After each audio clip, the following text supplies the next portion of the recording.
No, that's not a black child, is it?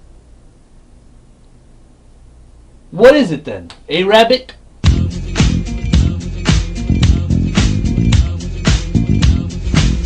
We all know white Egypt is a joke, but how did that lie even get started? And how did the euroclowns sell the idea of whites in Africa anyway? With Napoleon's incursion into northern Africa in the early 19th century, Egypt had finally come back to the white world's attention. While Napoleon's troops were busy giving the Sphinx a nose job, Francois Champollion, a fellow Frenchman, was deciphering the hieroglyphs. Both Champollion and Count de Volney attested to the Egyptians having been Africans. At this time, not even one European or Arab said the Egyptians were white, but then again Champollion and de Volney were not racialists. Unfortunately, it wasn't long after France reminded the white world of Egypt's glory that the white supremacists from the US and Britain rushed to Africa. The white world hadn't taken an interest in Egypt since the time of the Romans, and the Europeans had never cared about Egypt at all. So why the sudden interest? What had changed? What had changed was that there was now a white supremacy myth that was the flimsy glue holding the white world together, and these twisted minds converging on Africa realized that myth was about to come undone. But the white revisionists had one major advantage: the public's ignorance. Black Egypt was merely common knowledge in the global mind, not an established fact. Since mass production of books didn't exist yet, the public had no specific pictures of the Egyptians' own artwork or translation of their writings to attach blackness to.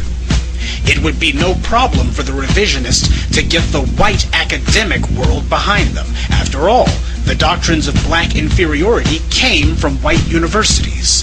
Most of the book and magazine publishers were white university men, just like the white supremacists who were rewriting Egypt's history. Not only would these colleagues eagerly publish these lies, they'd also ensure anything to the contrary simply wouldn't be printed in books or magazines. The cool, rational analyses of men like Herodotus and Champollion had now been outlawed. The racists were about to rewrite history. These men created Egyptology, the first racial philosophy masquerading as a science. From now on, the Egyptians would no longer be the last word on their own world. White scholars would be the authorities now. They began the whitewashing of Egypt using the popular medium of that day: books. This is a scene of Egyptian women drawn by the Egyptians' own hands. See any pale skin, any blonde hair or blue eyes? But this was what the whites put in their books. This is an image of Princess Kemsit. Her name means the Black Lady. Notice she's being tended by white slaves. But in white books, they showed the opposite. Queen T, King Tut's grandmother, and her husband Amenhotep III. You can guess what whites did with those two. And with the advent of movies, their propaganda now had the advantage of sound and moving pictures. No one realized it at the time, but whites were manufacturing their own image library. Since there were no images of white Egyptians, whites simply decided to fabricate their own. Every few years we see another big-budget propaganda piece. Different stories, but always the same lie. And after 100 years of this, the whites' manufactured images are now more familiar to the world than any of the ancient Egyptians' authentic pieces, which whites almost never show. In a world where most people get their information from TV, and they think that what they see in the movies is somehow real, is it any surprise that whites could use their media monopoly to sell the biggest lie in history? And so, black skin would be called tanned. The Egyptians would be reimagined as the same race as the vile Asiatics who they detested. White people would have dreadlocks and kinky hair now. The Nubians would be cast as the authentic blacks. The white writers would try to falsify a contrast between them and the newly minted white Egyptians. The white authors would talk about ancient Egypt, but they used terms meant to remind people of the world of the 19th century. This helped create a false association in the reader's mind between Egypt mostly winning its wars with Nubia and the European conquest in Africa, as well as slavery in America. All they had to do was leave out 90% of the facts and keep repeating their revised version until it stuck. Here's an example of how they did it. This image is a reproduction that is shown in nearly every white-authored book on Egypt, Tut slaying the Nubians. Whites like to point out that some of the Nubians are jet black. But they always conveniently omit that most of the Nubians are shown as being the same reddish-brown color as Tut and having red hair like Ramses II. And not one of those books will dare show the image on the other side of this funerary box found in Tut's tomb, because it shows Tut riding his chariot over whites who don't look anything like him in form or color. And if this picture of Tut warring with a handful of Nubians who look just like him is proof that the Egyptians hated blacks, then what does it mean when Ramses III rides over an entire ocean of Caucasoids? For whites, it means, no way in hell are we going to print this. This image of a rough-looking black prisoner is another white favorite because of his full lips and flared nostrils, even though Nefertiti has the same features. And neither one of them looks like this white slave. Here's another picture you'll see in all the white books on Egypt. And here's one you won't. White POWs being tortured. Ramses killing a white man while his wife watches in admiration. No Nubians were ever treated like this.